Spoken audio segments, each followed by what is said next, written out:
Welcome to Sports from the Couch I gotta say, it's the stupidest thing in sports. with your host, Mike Mercado. Players cannot stand him. Coaches cannot stand him. Most importantly, the fans can't stand him. Brought to you by Mercado Airwaves. I'm gonna say it once, and hopefully I'm wrong, but it's a disaster waiting to happen. That is so bad, that is absolutely brutal. Hello and welcome in, friends, to another edition of Sports from the Couch here on Mercado Airwaves. I'm your host, Mike Mercado. I want to thank you so much for making us a part of your day. And on today's edition of Sports from the Couch, we need to tackle this crazy, disgusting, disturbing, horrifying story coming from the Chicago Blackhawks and the report that came out about the sexual assault that was done and then covered up by this organization. It has been a very complicated and emotional few days for not just obviously the victims of this heinous crime, but the fan base and sports in the city of Chicago. And it's such a big deal that in a world where if it's not LeBron James, the Dallas Cowboys, Tom Brady, you really don't hear about it. And this was all over the world. And we need to talk about it because there's a lot of nuance to this conversation. There's a lot of things that I think a lot of us are uncomfortable talking about, and we need to put in the forefront because that's what allows these type of things to continue to happen is when you are afraid to talk about it and you make it sound icky and dirty, and it does keep these predators out there. So we're going to talk about all that and so much more. Want to make sure we take care of some housekeeping notes. Follow us all over the universe. I'm on Twitter at Mike M Media, Instagram, Mike Mercado Media, and you can be interactive with the show on Twitter at Couch Sports Talk. Like, rate, review, and share us wherever you get your favorite podcast at Mercado Airwaves. And please hit the little bell, subscribe button on youtube.com/Mercado Airwaves Network if you would like to see the video version of the podcast. If you would like to support us, visit us at patreon.com/Mercado Airwaves. There you can become a producer. You get our weekly NFL confidence picks there.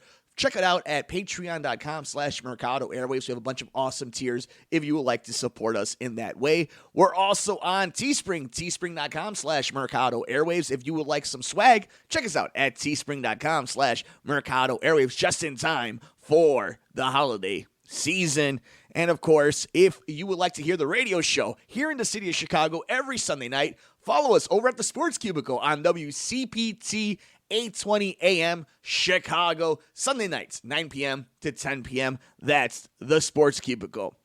So we got to get into this conversation. And I guess how we're going to do it on this episode is we're just going to kind of break it down. I've gone through a bunch of different sources, news outlets, and I put together just kind of a bulletin point, a streamlined way of hearing about this and understanding some of the horrifying details and what are the ramifications from it. And I guess the best way is viewer discretion is advised. You know, it's a dirty conversation. It's a disturbing conversation, and you know, it's something that a lot of people were let down and a lot of people were hurt because of it. So let's just get right into it. The Blackhawks hired Jenner and Block to conduct what they called an independent review in response to two lawsuits filed against the franchise. One alleging sexual assault by then assistant coach Brad Eldridge during the team's Stanley Cup run in 2010, and another filed by a former student whom Eldridge was convicted of assaulting in Michigan. The results of that review were released Tuesday, October 26, 2021, in a virtual press conference that included Blackhawks chairman Rocky Wirtz, CEO Danny Wirtz, and lead investigator Reed Sharp. The findings were made available to the public shortly thereafter. And we could kind of take a look now at what the allegations and what's unfolded following the release of this report and during that press conference. So, a former player who has now been identified as Kyle Beach, and you got to check out the TSN video, the interview he did coming out and putting his name behind, you know, the John Doe moniker, and, you know, it was heartbreaking to hear him talk. I highly suggest you guys check it out because it'll take you to places. So, a former player now identified as Kyle Beach said Aldridge assaulted him and that the team did nothing after he informed an employee. The lawsuit, which was filed on May 7th in Cook County Circuit Court, alleges Aldridge also assaulted another unidentified Blackhawks player. Beach, who sued and who is seeking more than $150,000 in damages, is referred to in a document as John Doe. And this was before his interview and when the report was dropped to all of us on Tuesday. According to the recent investigation, the encounter between John Doe, then 20, and Aldridge, who was then 27, and a video coach for the Blackhawks occurred on May 8th or 9th in 2010. Doe told investigators that Aldridge threatened him with a souvenir baseball bat, and viewer discretion advised, before forcibly performing oral sex on him and masturbating on the player's back. Allegations that he also detailed in a lawsuit. And again, I think it's important to say these words, to be descriptive. I think it's very important to not ignore that because it makes it real. You should sit in the dirty. You should see how bad this gets, how uncomfortable this gets, because this happens way too often in all walks of life. So let's continue on. In the report, Aldridge says that the sexual encounter he had with Beach was consensual and denies any wrongdoing in the case. Aldridge left the Blackhawks after the 2009 and 2010 season, and they would win the Stanley Cup that year. After Aldridge left the organization, he worked with several colleges before working with a high school team in Michigan. While there, he was accused of sexually assaulting a player. He later pled guilty to charges in the case and was sentenced to 9 months in prison. And he is now registered as a sex offender in the state of Michigan. A player from that team has also filed suit against the Blackhawks over their handling of the Aldridge case.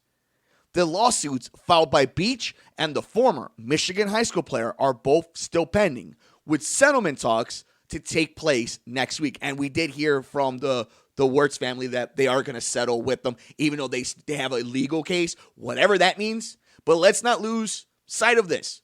All the people who are gone now, all the talk, all the press conferences, they were countersuing Kyle Beach. Don't forget that. Don't forget this organization was countersuing a victim of sexual assault. That's what they did. That's not conjecture. That's not being upset or living in the moment. That happened. That happened. During the investigation, Jenner and Block interviewed 139 witnesses, including the victim and Aldridge. The investigation found that President of Hockey Operations and General Manager Stan Bowman, and as well as the Senior Vice President of Hockey Operations, met with John McDonough, Jay Blunk, Kevin Shevendale, and Joe Quenneville, including James Gary, in May of 2010 to discuss the allegations. No action was taken for 3 weeks after the Blackhawks won and celebrated the 2010 Stanley Cup. Sit in that for a second.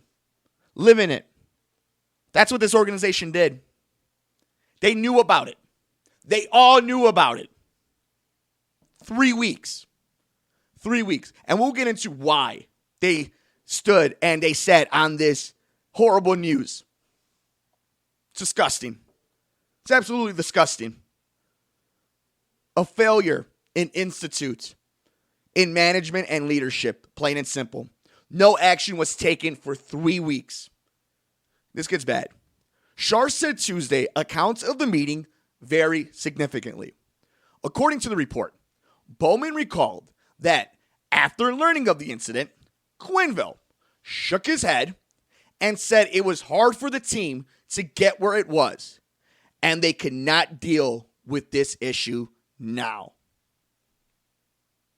That's the head coach of what would be a 3-time Stanley Cup champion team, who's putting a championship, a potential championship, ahead of a crime. This isn't any little small thing that you want to say people are overreacting to. This was a criminal crime. Something that you could go to jail for. Something that this dude would eventually go to jail for. Unbelievable. While announcing in July that he was willing to participate in the team's pro, Quenneville, in a statement that he, quote, first learned of these allegations through the media earlier this summer. So he lied. Shevendalov said in the statement that he had no knowledge of the allegation until he was asked if he was aware of anything prior to the end of Aldridge's employment with the Blackhawks.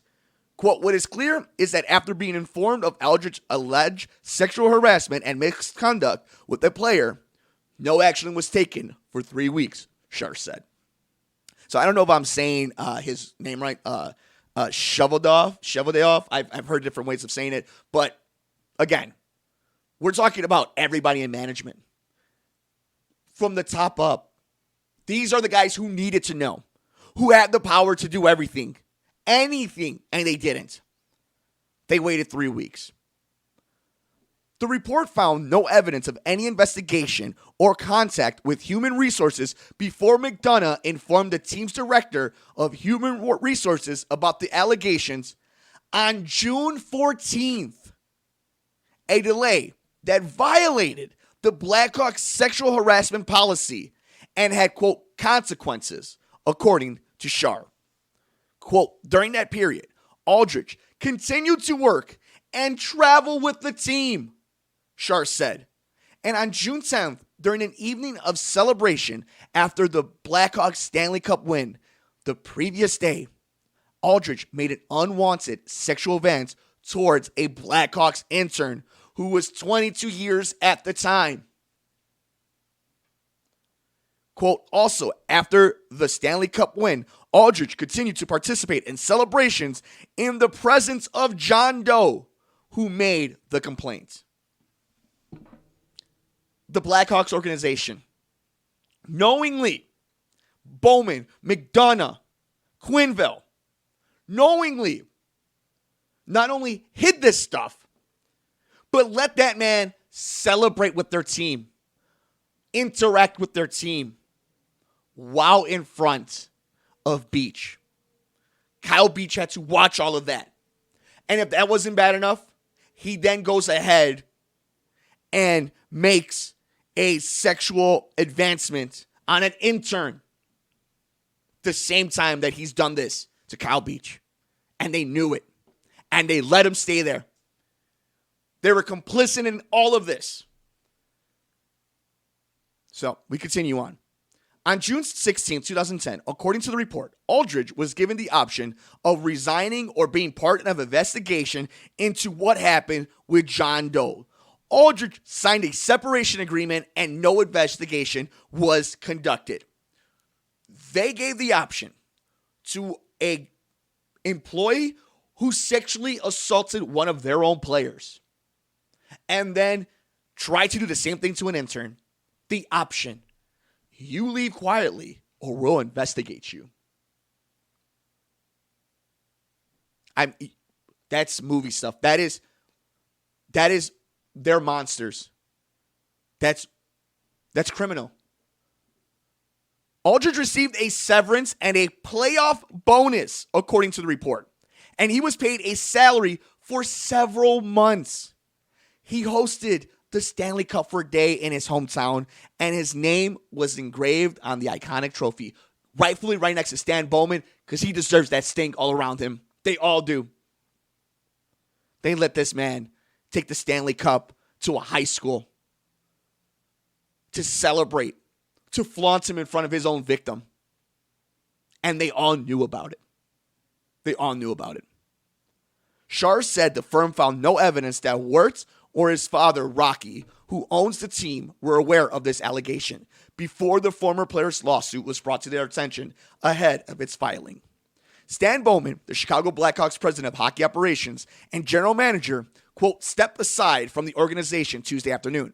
At the same time, senior vice president of hockey operations, Al McClasick, was relieved of his duties. So that's all. And of course, the report is out there. There's been great reporting from so many different outlets and journalists, and you guys should definitely go down the rabbit hole in your own time and read those details. Let them wash over you because it's important. So those are the details. You could tell I'm heated because there's so many things that are just plain unforgivable. I understand bending some rules to try to win. We make a big deal about the Houston Astros or steroid users, but that's different than what the Blackhawks did. They put lives on and in between and railroad them, steamed right over them to win a Stanley Cup. They, because of inaction, allowed a predator to assault a 16-year-old boy. He was allowed to go around children with the Stanley Cup after he was knowingly assaulting one of your own players. The coach knew, the general manager knew, the president knew. And then when you start hearing that these players and the players around the league, they all knew, and they were throwing homophobic slurs towards him. And then you look at the scouting report of Kyle Beach, that people were calling him a head case, that he was a bust. And then during his interview, he tells us that he had to go to alcoholism and taking drugs to just try to cope with this. That 10 years later, he is now just starting the healing process. What about the victims we don't know about? This predator got paid, had his name engraved in one of the most sacred trophies in all of the sports. He got to host it at his hometown in a high school with children. This guy was given recommendations by the Blackhawks.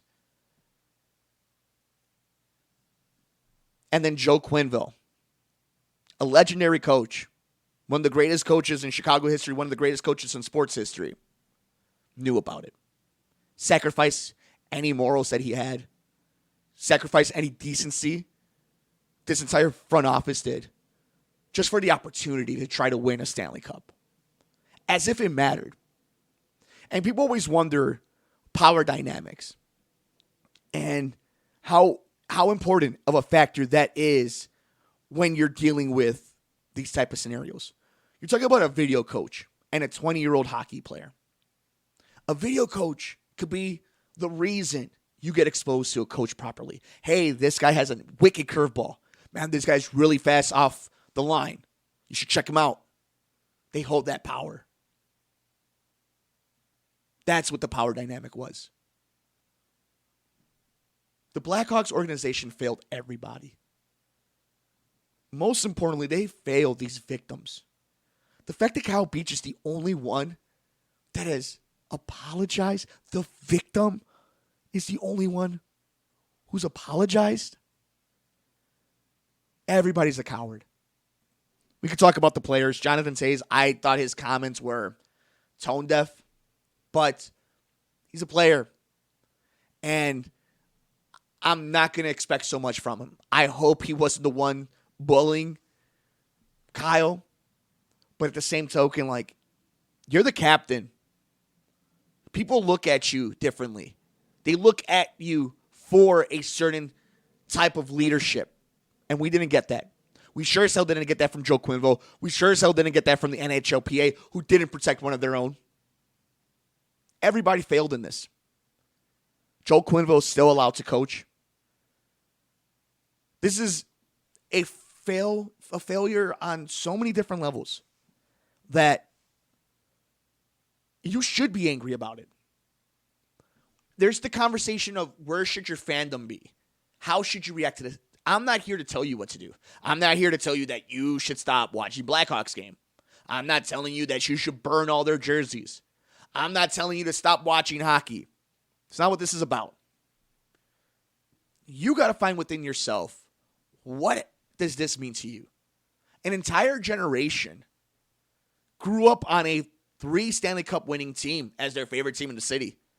A whole generation of hockey players were born into this team, into the city. Families sold out the United Center. Not weekends at the Madhouse on Madison. There was a connection watching. These guys are my age. There was a connection growing up to them. And now you feel dirty. Now you're angry. You're angry because they didn't just commit a crime. You're not just angry because they allowed one of their own to get hurt by a predator, but that they lied to you. And for a decade they did. And then they had the nerve to tell you that this guy was a liar. They were countersuing him. It's just disappointing. It's heartbreaking. And what aggravates me, what makes me so sad, what just destroys me, is that a 16-year-old that we know of, just might be many more.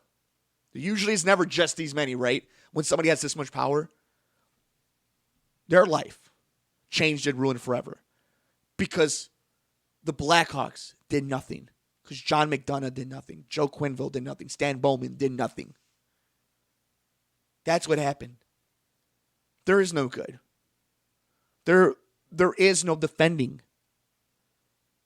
There's so many different emotions from it. There's so many. I've tried to do this episode 2 or 3 times over the last day and a half, 2 days. And it's been hard because you just get so angry. How can they allow this to happen? How can you put sport in front of human? That's what they did. And how, for 10 years, did they sleep at night? Look at themselves in the mirror. Yeah, we can always make the joke with all the money in their pocket and their big mansions. Sure. But when does being a human take over?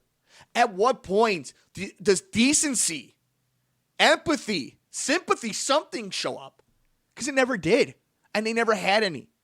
And if this suit doesn't happen, we would never hear about it. And they would have gone on their entire lives with this secret and been okay with it. That's why people are upset. Because they were just so okay with it. You know, we could talk about the sport and its culture thing and the culture thing in general in society. I just think this is a power structure thing. Somebody took advantage of the power they had. And people were too greedy and too selfish to hear a cry for help. And now I am so glad the hard work that was done in this investigation, and honestly, the transparency from the Blackhawks to show us this full report, opposed to the sickening dogs that are in Washington and the NFL. It just becomes a dark, sad day, and I'm glad the reporting came out to expose all that, and we can see it. And I'm glad that Kyle Beach feels enough empowerment to come out and show his face, to show for the world to see that he's going to move on and grow and heal, which he deserves. And he should not be apologizing to anybody. Every person in the Blackhawks organization should be on their hands and knees begging for forgiveness. And that maybe we look at their titles without this weird, gross cloud that they put on them. And it's not the players' fault. The worst thing is this team would have won the Stanley Cup even if they had done this. I don't understand the mindset of our team can't handle this. You would have been heroes and you would have won the Stanley Cup. I highly suggest you guys read the entire article from David Hall that he wrote out and the reports that came out. It's a tough read. But the fact that this is just one of so many cases. And my hope is that this does open up. You know, I'm the executive producer and the editor of the Gone Missing podcast. It's a podcast that spotlights missing women and people of color that don't get spotlighted in mainstream media. And if it takes a prolific, high-profile case like this to really just show how Institute's running, it's just not the church. It's just not Boy Scout, Girl Scouts. It's any institute where people can take advantage of power. That we need to be vigilant. That we need to listen to victims. And that we need to do due diligence to check out these claims. Because then 11 years later, a human's life has been ruined. Multiple humans' lives have been ruined, including a child. And they are just now getting the vindication that they deserve. Wow. A multi-billion-dollar organization was going to take them to court and try to defame them and drag them through the mud. All to protect a brand, a logo, and a predator because maybe you wouldn't have won the Stanley Cup. It's a disgusting story. And I understand why there are some people who are done with the Blackhawks. I can't look at them the same. I can't look at my sweaters the same. I can't look at the banners I have up here. I can't look at the organization the same. And it's not some weird, for 2021, the terminology and the slang that they use of like woke, SJW, or it's just decency, I think. And this isn't judgment. It's what I perceive for it of, I'm not ready to go back to this team. I'm not ready to wish good things for this organization. Yeah, all the guys are gone. Everybody's gone. There's nobody to fire. There's nobody to take this punishment. So you just got to sit in it and live in it and feel gross.